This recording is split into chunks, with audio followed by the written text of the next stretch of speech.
There is the possibility of Jennifer Hudson, and there is the director's book, names and faces that I'm not aware of and don't know about. And then there is the possibility of someone from the church, maybe, an unknown.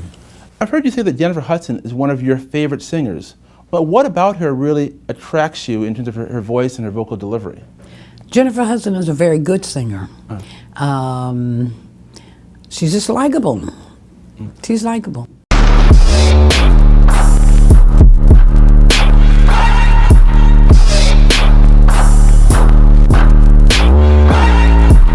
R-E-S-P-E-C-T.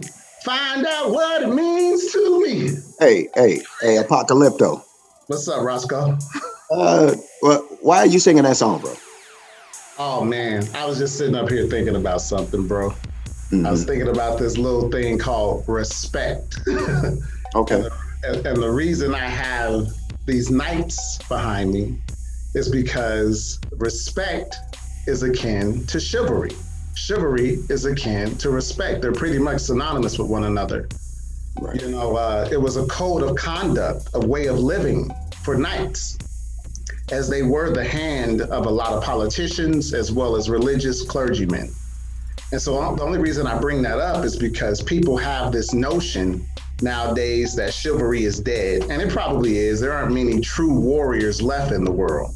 But I think they mean chivalry in the sense that men are not as chivalrous to women as they would like them to be by holding doors, pulling out their chairs, just pretty much treating women like an elevated class. But the truth of the matter is the origins of chivalry has nothing to do with that. It was just so that warriors, when they were in the company of one another, they didn't go around splitting each other's heads. And so they had to have a certain measure, a high measure, a very high measure of respect while they were around one another. Because as you know, when men get together and when men fight, the savagery comes out and people die. And they were trying to prevent that. But the reason why I was singing Respect by the Queen of Soul, Aretha Franklin, is because something happened recently. It's been brought out that this actress by the name of Cynthia Erivo has been tapped to play Aretha in a movie coming out next month. And the reason why this is so disrespectful to the wish of Aretha, the Queen of Soul, is because before she died, she specifically asked that Jennifer Hudson be the one to play her in a biopic. This movie has to go! This movie has to go! This movie has to go! This movie has to go!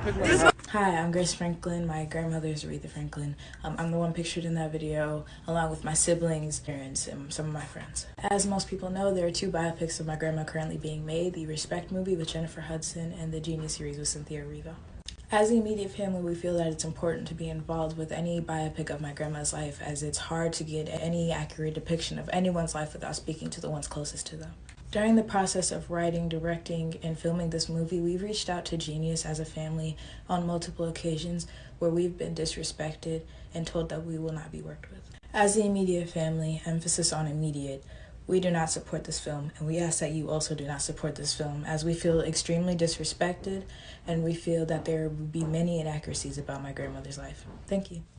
And the reason why this is so disrespectful, me and you, we both know that Cynthia Erivo, she's not an American-born Black actress. Yeah, she looks like us, but she doesn't have the same mental disposition or outlook, I should say, that we do as people who are descendants of American slavery, chattel slavery, antebellum slavery.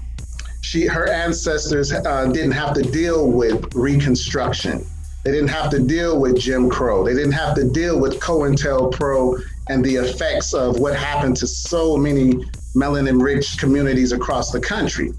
She's even on record as making fun of the Black ghetto American accent on previous tweets from 2013. She's also on the record as retweeting people who have had very disparaging things to say about us.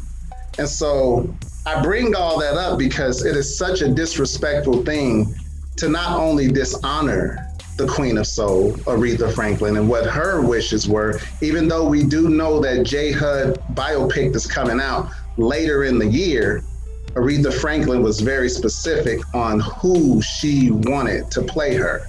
And I think it's very disrespectful to put somebody in that role who doesn't even respect and I put emphasis on respect, the experience of Black Americans and what we've gone through in this country. But I'm going to pass the baton to you, brother, because I know you got something to say about respect and the lack of it and where it comes from. It's on you, bro. Yeah, I got a ton to say about this. But no, you're right. People really don't adhere to etiquette and respect and all that like they used to. It just happens to be one of those things. It's kind of one of those generational curses that we happen to adopt. And a lot of people deal with it, but us and our people, we deal with it real big, real heavy. Again, another one of the curses that we've adopted, like I said, but respect is one of those things that just over the generations, it's just kind of just been tossed to the tossed by the wayside. People have forgotten about it. We don't acknowledge it anymore. For whatever reason, if I had to put maybe a time period in my head of somewhere of where I feel like some of that has been lost, because I know that with our parents, I know that that was something that was preached to us, and you knew that your peers were being taught these same things in their households by their parents, when they went out to respect their elders, to speak before and acknowledge a person's presence beforehand before you go into anything else. But a lot of these simple things that we tend to forget about, personal space things, just a lot of tiny things about respect that people have, that we were taught but aren't anymore, and so, like I said, when I think of a time period in my head, it just seems like somewhere at maybe we were the last generation of people who were probably like kind of being taught that, you know what I mean? And what's crazy is that for us to be the last ones who were being taught that, in my estimation, it doesn't seem like those things were then passed down after the fact, because our generation was so eager to appease our kids because of maybe crack and that whole thing happening, but yeah, because of some of those things, we were just so eager to appease our kids and kind of forgot about a lot of those small things. So now when you go out into society and you have to deal with other people, you see all these people who have a lot of these disrespectful ways, and you're wondering to yourself, well, why didn't they mom and they dad like teach them like some of the simple basics about etiquette? And you really realize now when you deal with the parent, the grandparent, even sometimes, that you could see kind of the lineage of where the disrespect comes from. So yeah, for me, it's always something that's big, because I believe that that the only way for us to build is off respect. I think respect is a foundation to build off of more than anything else. So if you don't respect somebody, if we don't have respect as a foundation, how do we continue? How do we build after that point? So yeah, it's just one of those things. It's kind of just a base thing. And so for me, when I think about respect, just on the basic level, you could think about it from, how would I want to be treated? So Rule. yeah. So you go about your day, and when you encounter people, you should be thinking about, like, how would I want a person to encounter me? and then project that kind of energy, so that's kind of my thing, is that it kind of just breaks down to how do you want to be treated, you know what I mean? And you should be treating people in kind that same way. It's funny. It's funny that you bring that up because you really are talking about the golden rule. Yeah. However, here's the downside about that, and it's going to seem kind of bleak, and pessimistic. What I find in this world, because the psychopathy is so deeply ingrained on so many levels, so many cultures and ethnicities, a lot of people who are disrespectful feel like they should be respected. They don't have the necessary level of empathy. And we've talked about this before, how 96% of families are dysfunctional and the other 4% that are not are in recovery. So you got to think to yourself, this disrespect is very, very pervasive. And it happens in households. Like the disrespectful people, they won't disrespect you in public. Well, they will, don't get me wrong.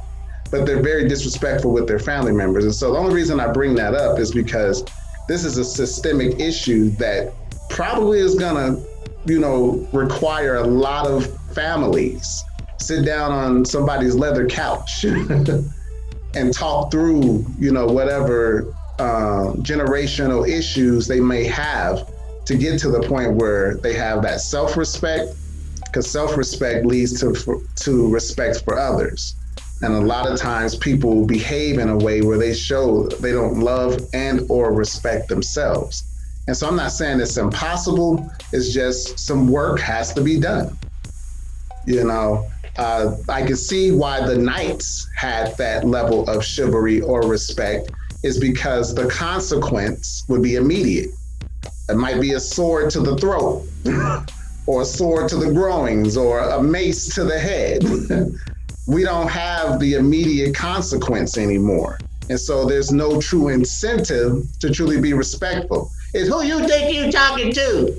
You don't know who I am, boo-boo. And so it becomes pervasive. The children see it, and the children start to emulate what they see the adults doing. And it just becomes a worldwide pandemic, if you will.